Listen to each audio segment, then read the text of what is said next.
অগ্রদ্বীপ পশ্চিমবঙ্গের এক প্রাচীন জনপদ। এখানকার ঐতিহাসিক, ধর্মীয় এবং অর্থনৈতিক গুরুত্ব নিয়ে আমরা আগেই আলোচনা করেছি। আর আজকের এই ভিডিওতে আমরা অগ্রদ্বীপের সমস্ত মন্দির ঘুরে দেখব।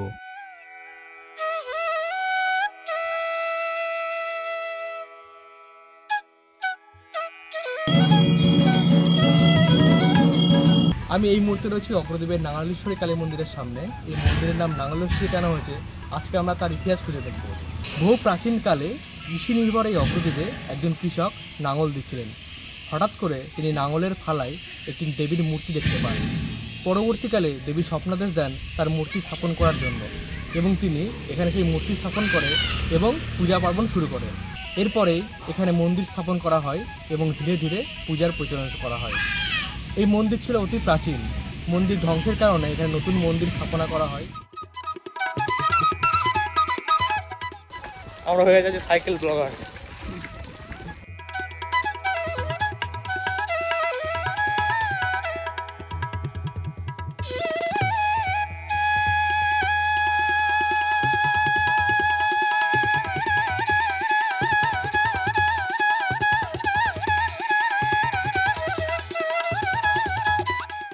আমরা এই মুহূর্তে আছি অগ্রদ্বীপের শিব মন্দিরে। এই জায়গাটির নাম শিবনগর, আর এখানে প্রাচীন শিব মন্দির ছিল। পরবর্তীকালে 108 প্রজ্ঞাদাস কাঠের বাবাজি মহারাজ এটাকে সংস্কার করে, আর এখানে শিবরাত্রিতে প্রচুর পুণ্যার্থীর সমাগম হয়।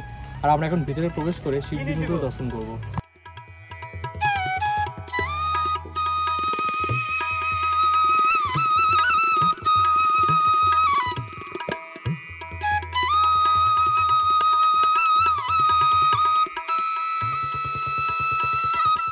এখানে আমরা বেশ কয়েকটি কুঠুরি দেখতে পাচ্ছি, আর প্রত্যেক কুঠুরি একটি করে শিবলিঙ্গ স্থাপন করা রয়েছে, আর মন্দিরের বাইরে সেই শিবলিঙ্গের নামও নামকরণ করা রয়েছে।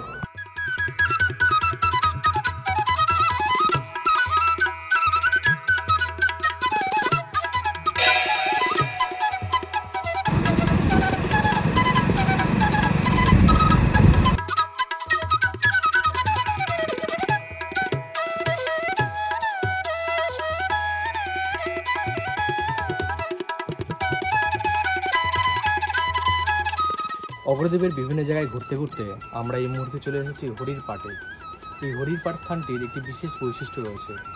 জনশ্রুতি আছে 915 বঙ্গাব্দের 29শে মাঘ শ্রী চৈতন্যদেব যখন কেশব ভারতীতে দীক্ষা নিতে গেছিলেন, তখন তিনি এই স্থানে বিশ্রাম নিয়েছিলেন, আর সেই জন্যই নাম হয় হরির পাট।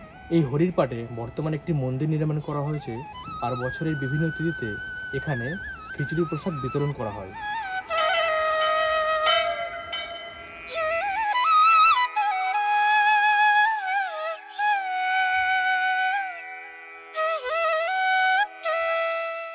শ্রী প্রজ্ঞাদাস কাঠের বাবাজি মহারাজ 1959 সালের 30শে জুলাই অধুনা পূর্ব বর্ধমানের মেমারি গ্রামের এক প্রান্তিক পরিবারে জন্মগ্রহণ করেন। শৈশব থেকে তার মধ্যে সততা, ধার্মিক সহ একাধিক চারিত্রিক গুণাবলী লক্ষ্য করা যায়। অষ্টম শ্রেণীতে পাঠরত অবস্থায় তিনি শ্রী 108 কাঠের বাবাজি মহারাজের সান্নিধ্যে আসেন, আর এখান থেকেই তার জীবনের পট পরিবর্তন শুরু হয়। জীবনের সহজ সমীকরণ থেকে বেরিয়ে এসে তিনি সত্যের সন্ধানে বেরিয়ে পড়েন। পরবর্তীতে তিনি বর্ধমান বিশ্ববিদ্যালয় থেকে দর্শন বিষয়ে স্নাতক এবং স্নাতকোত্তর ডিগ্রি লাভ করেন। শিক্ষার সম্প্রসারণের জন্য তিনি নতুন গ্রাম এলাকায় একাধিক বিদ্যালয় ও রাস্তাঘাট নির্মাণ করেছিলেন। এছাড়াও শিক্ষা ও গ্রামের অর্থনৈতিক উন্নয়নের জন্য নানান জনমুখী প্রকল্পে নিজেকে সম্পূর্ণরূপে নিয়োজিত করেন। আজ তিনি সশরীরে সকলের মধ্যে না থাকলেও তার ন্যায়, নীতি, আদর্শ ও তার দেখানো পথকে পথেয় করে আজও নতুন গ্রামের মানুষ ভবিষ্যতের দিকে এগিয়ে চলেছে।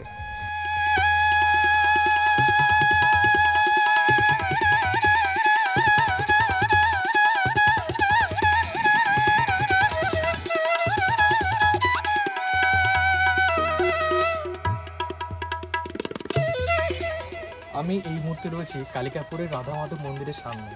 এখানে আশ্বিন কার্তিক মাসে রাধা মাধবজি আসেন, আর তারপরে প্রচুর ভক্তের সমাগম হয় এবং তাদের প্রসাদ বিতরণ করা হয়। আমার পিছনে এই মন্দিরের পুরনো ইট দেখে বোঝা যাচ্ছে কত পুরনো এই মন্দির। অনেকে মনে করেন সভ্যতার থেকে প্রাচীন এই মন্দির প্রায় পাল ও সেন যুগে নির্মাণ করা হয়েছিল।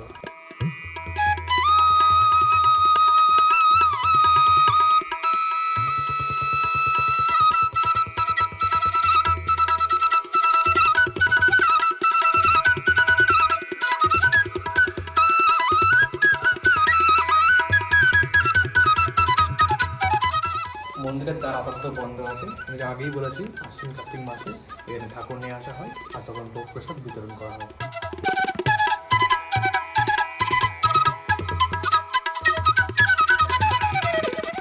একদমই পুরাতন ভগ্নপ্রায় বাড়ি, বেশ ভালোই লাগছে।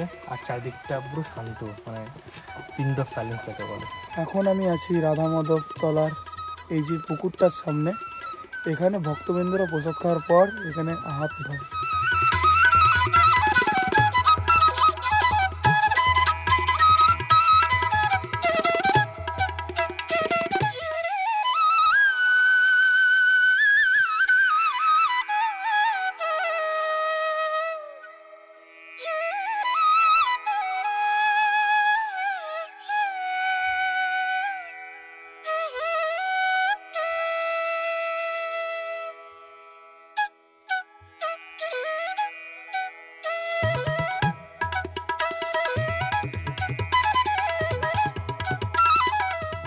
আমি এই মুহূর্তে রয়েছি কালিকাপুরের কালী মন্দিরে। এই কালিকাপুর নাম হয় এই কালী মাতার নাম অনুসারে। এই কালিকাপুরের কালিকা দেবীর মূর্তি কবে বা কে প্রতিষ্ঠা করেছিলেন সে সম্পর্কে বিশেষ কিছু জানা যায় না, তবে মনে করা হয় বহুকাল পূর্বে কুমড়ির বিল থেকে একজন এটি উদ্ধার করেন এবং পরবর্তীকালে এই কালিকাপুরেই দেবীর মূর্তি প্রতিষ্ঠা করেছিলেন এবং তারপর থেকেই এই দেবীর মূর্তি পূজিত হয়ে আসছে। অষ্টভুজা বিশিষ্ট এই মূর্তিটি সারা বছর মহিষাসুর মূর্তি হিসেবে পূজিত হলেও কার্তিক মাসের অমাবস্যা তিথিতে এই দেবী হয়ে ওঠেন কালিকা। এখানকার যে মূর্তিটি রয়েছে তার সম্পর্কে সঠিক তথ্য জানা যায় না, তবে গঠন আকৃতি হিসেবে মনে করা হয় এটি পাল ও সেন যুগের মূর্তি হতে পারে।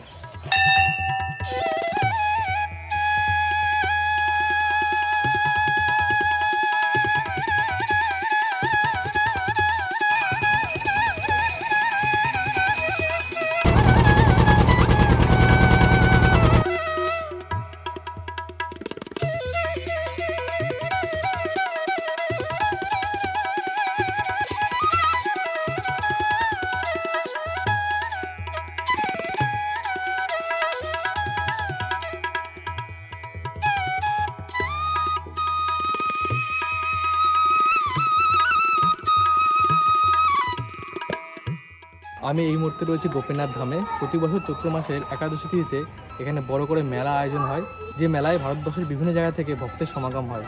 আমাদের যদি গোপীনাথ ধাম সম্পর্কে আরও বিশেষ জানতে চান তাহলে আপনি আমাদের যে দেখবে বা জগৎটাকের গোপীনাথ ধামের মেলার ভিডিও আছে ওটা দেখে নিতে পারেন।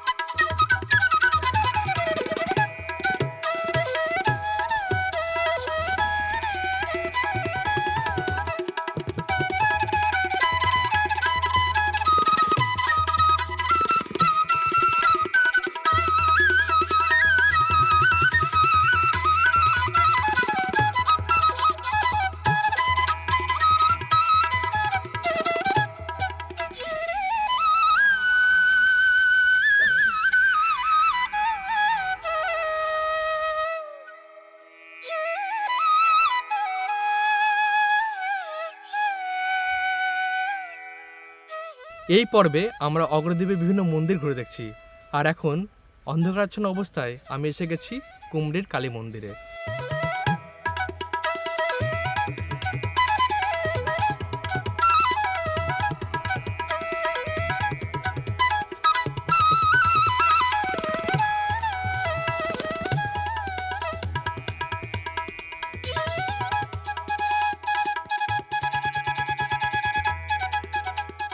আমি এই মুহূর্তে রয়েছি কাটোয়া 2 নম্বর ব্লকের অন্তর্গত পরশুরামপুর গ্রামের শেষ প্রান্তে, আর এখানে রয়েছে মায়ের মন্দির। প্রতি বছর মাঘ মাসের শুক্লা সপ্তমী তিথিতে এখানে বড় করে মায়ের পূজা হয়, আর তখন কারো মানসিক থাকলে পশু বলিরও এখনও প্রচলন রয়েছে।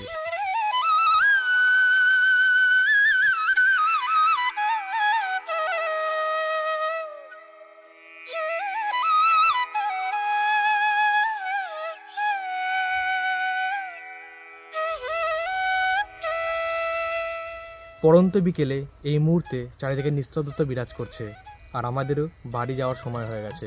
বেশ কিছু পাখি তারা ঘরে ফিরে যাচ্ছে, আর আমরা এখন এখান থেকে ঘরে ফিরে যাব। বলছি রাত্রেবেলা সন্ধ্যাবেলার পরে এখানে দেখা যায় না লোকজন, কেন সন্ধ্যাবেলা লোক থাকে না? এখানে লোক থাকে না। লোক থাকে না সন্ধ্যাবেলা পুজোর এখানে? না এমনি কিছু কাহিনী আছে নাকি এর জন্য যে না না কাহিনী এমনি কিছু থাকে নেই। না, অন্ধকার অনেক দূর দূর আমার দূরের রাস্তা তো মেলা বসবে না বা মেলার সময় লোক আসে প্রচুর না? পুজোর সময় লোকের জায়গা হয় না। এখানে অনেক মানসিকও থাকে না মানুষের? হ্যাঁ কারণ মানসিকও করে না এখানে, ওই পাঠা বলি দেয় মানুষ, সেটা তো করে ইচ্ছা। অনেকে করে আর কি। অনেক জায়গা থেকে ও যায় কাটাকাটি দূর দূরান্ত থেকে লোক আসে লোক পুজোর আসে। সময়, 5টা পাঠা বলি দেয়। একবার 1000-1500 তো বটেই। বাপরে। কত মা খুব জাগ্রত না এখানকার? মা তো জাগুড়ি মা তো আমাদের গড়া নয়। একদম তাই, পা ছিল ওই জলের তলা থেকে পাওয়া গেছে আর কি। ওখানে বিশাল জঙ্গল ছিল, জঙ্গল আমার জঙ্গল ছিল, আমরা ক্ষমতা নেই যে ওখানে যাই, আগে জঙ্গল। এই জঙ্গলে থেকে দলে থেকে উঠেছি। স্বপ্নাদেশ দিয়েছিল মনে হয়। হ্যাঁ মা এখানে নাই, মা আছে কালকে। এখানে পুজো হয় আগে, তারপরে কালকে করে পুজো হয়। যখন কাজের দিন বাজবে তখন লোক নেই তখন। ও আচ্ছা, আমি শুনেছিলাম যে এখানে যে ব্রিজটা ছিল না, এই ব্রিজ এখানে একটা মানে এই যে রেল লাইনটা বন্যার সময় ভেঙে গেছিল, এটা নাকি ওই মায়ের সঙ্গে কোনো একটা সম্পর্ক আছে, এরকম কিছু আছে? হ্যাঁ ও 12 মাসই ভাঙবে, কোনো বাড়ি ভালো হবে না। কেন, ওটা কি জন্য হয়? আমরা ওর মা ওইখানে যা আসা করে আটকে যায় আর কি, মা আর কি আসতে পারে না, এরকম বলে অনেকে, শুনে যায়। মা ওখান থেকে ওখানে যা আসা করে, মানে মা হচ্ছে কালিকা মন্দির থেকে এই মন্দিরে আসে, আবার এই মন্দির থেকে ওই মন্দিরে আসে। কথিত আছে যে এখানে মা যাতায়াতটা করেন, আর সেই কারণে 2000 সালে যখন বন্যা হয়েছিল এখানে ব্রিজটা ভেঙে গেছিল। আর ইভেন জল যদি একটু বাড়া কমা করলো, তাই এই মানে ব্রিজের একটু সমস্যা হয় আর কি প্রতি বছরই, প্রত্যেক বছরই। এখানকার লোকজন এটা বিশ্বাস করে মনে প্রাণে। রাত্রিরে এখানে এমন হয় দুটো পাখি ছেড়ে পড়ে গেছিল,